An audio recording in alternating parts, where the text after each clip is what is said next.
একটু ভিন্ন স্বাদে তৈরি করে দেখাচ্ছে মাছের ডিমের চপ। এটা আপনি চাইলে বিকেলে স্ন্যাক্স হিসেবে অথবা পোলাওয়ের সাথে অনায়াসে পরিবেশন করতে পারবেন। মাছের ডিমের এই চপটা খেতে কিন্তু ভীষণ ভালো লাগে, আর তৈরি করা যায় একদম ইজি প্রসেসে। এখানে আমি 1 পিস বোয়াল মাছের ডিম নিয়েছি। আপনি চাইলে যে কোনো ধরনের মাছের ডিম দিয়ে একদম ইজি প্রসেসেই এই চপটি তৈরি করে নিতে পারবেন।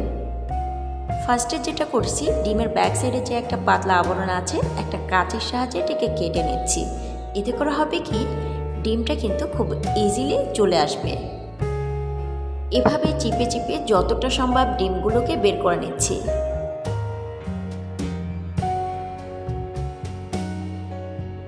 এখানে আমি একটা পেঁয়াজ কুচি নিয়েছি, আর নিয়েছি 3টা কাঁচামরিচ কুচি।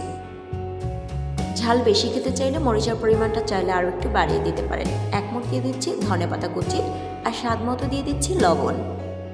1/2 টেবিল চামচ দিয়েছি চিলি ফ্লেক্স, আর সামান্য একটু হলুদ গুঁড়া দিয়েছি। এখন 1/4 চামচ করে দিচ্ছি আদা বাটা এবং রসুন বাটা। এখন এগুলোকে সফট না হওয়া পর্যন্ত খুব ভালো করে মথে নিতে হবে। এখানে আমি 1 কাপের 4 ভাগের 1 ভাগ বেসন নিয়েছি। এই বেসনটা দেওয়ার কারণে কিন্তু বড়াটা বেশ মুচমুচে হবে। আপনি চাইলে এখানে চালের গুঁড়া এবং আটাটা ব্যবহার করতে পারেন। আর যাদের হাতের কাছে চালের গুঁড়া অথবা বেসন কোনোটাই থাকবে না, তারা চাইলে এখানে ময়দাটা ব্যবহার করতে পারবেন। তবে শুধু ময়দা ব্যবহার করার কারণে কিন্তু চপের যে ক্রিসপিনেসটা, এটা কিন্তু থাকবে না। কুড়মুড়ে একটা চপ যদি পেতে চান, তাহলে কিন্তু অবশ্যই বেসন অথবা চালের গুঁড়া ব্যবহার করতে হবে। একটা ফ্রাইং প্যানে পর্যাপ্ত পরিমাণে তেল দিয়ে তেলটা কিন্তু হাই হিটে গরম করে নিয়েছি। এরপর ধাপে ধাপে সবগুলো চপকে দিয়ে দিতে হবে। চুলার আঁচটা কিন্তু হাই থেকে মিডিয়ামে আছে।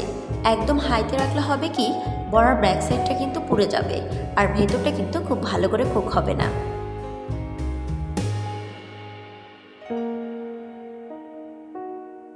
মাছের ডিমের এই সিম্পল এবং সহজ রেসিপিটি অবশ্যই বাসায় একবার ট্রাই করার অনুরোধ করছি।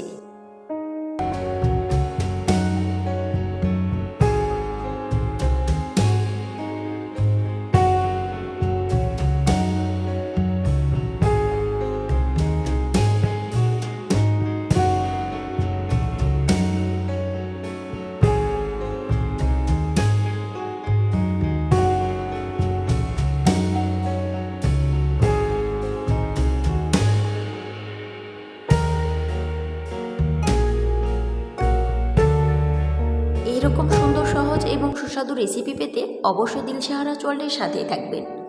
আপনারা দেখছিলেন দিলশাহারা ওয়ার্ল্ড। ভিডিওটি ভালো লাগলে একটি লাইক করবেন এবং চ্যানেলটিতে সাবস্ক্রাইব করে পাশে থাকার আমন্ত্রণ করছি। আবারও দেখা হবে নতুন কোনো এপিসোড নিয়ে। ততক্ষণ পর্যন্ত ভালো থাকবেন, সুস্থ থাকবেন। আল্লাহ হাফিজ।